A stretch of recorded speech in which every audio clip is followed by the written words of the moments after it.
வணக்கம் நண்பர்களே, நான் ஜெஸ்ஸி ஜோலி. இன்றைக்கி ஜாக் ஃப்ரூட் சீட்ஸில் நம்ம சிப்ஸ் பண்ண போகிறோம்.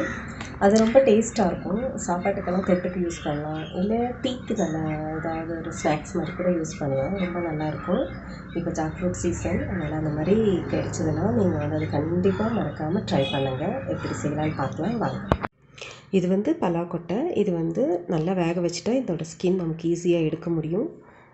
நான் வேக வச்சுருக்கேன். இது ஈஸியாக நம்மளால் எடுக்க முடியும். இந்த ஸ்கின் எல்லாம் பாருங்கள், நல்லா இப்படி வந்திருக்கு.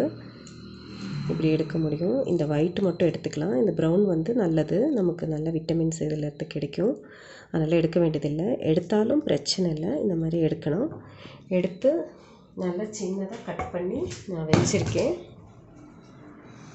இப்போ இது நல்லா சின்னதாக கட் பண்ணி நான் வச்சுருக்கேன். அதில் நான் இஞ்சி பூண்டு இடித்து போட்டிருக்கேன். மிளகாத்தூள்,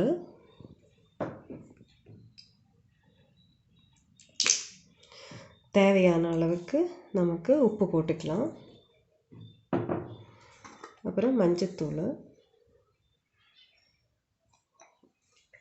இதெல்லாம் போட்டு நம்ம பிணைஞ்சிக்கலாம்.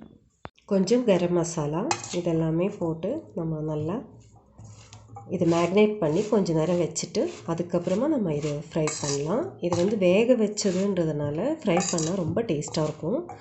இதே பச்சை நம்ம கட் பண்ணி வேக வைக்காமலே ஃப்ரை பண்ணலாம். ஆனால் அது கொஞ்சம் ஹார்டாக இருக்கும். இது நல்லா சாஃப்டாக இருக்கும், ரொம்ப நல்லாயிருக்கும். ஒரு 1/2 ஹவருக்கு அப்புறம் நம்ம இதை ஃப்ரை பண்ணலாம். இப்போ இது 1/2 ஹவர் ஆயிடுச்சு. நம்ம ஆயில் வச்சுருக்கோம். ரீஃபைண்ட் ஆயிலில் தான் செய்கிறேன். நல்லா சூடாக இருக்கும். இதில் போடலாம். நல்லா டீப் ஃப்ரை பண்ணலாம். இது டீப் ஃப்ரை இல்லாமல் பொரியல் மாதிரியும் லைட்டாக ஃப்ரை பண்ணி சாப்பிட்லாம். நல்லா டேஸ்ட்டாக இருக்கும்.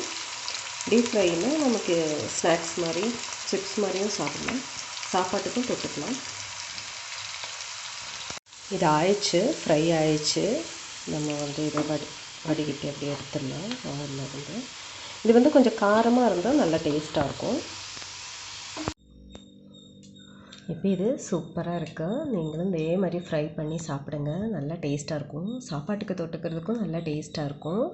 அதே டைமில் டீ டைமில் சாப்பிட்றதுக்கும் நல்லா டேஸ்ட்டாக இருக்கும். காரமாக செய்யுங்க, நல்லா டேஸ்ட்டாக இருக்கும்.